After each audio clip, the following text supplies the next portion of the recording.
Hand wash the pillows and frame with tubing daily by rubbing in warm, soapy water using mild soap.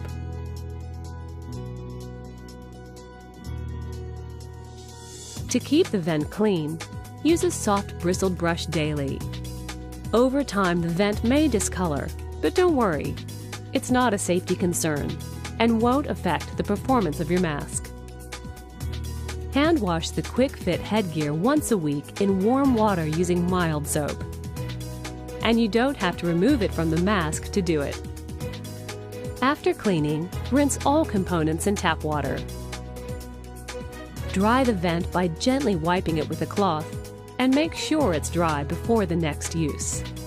Allow all of the other components to air dry completely, avoiding direct sunlight.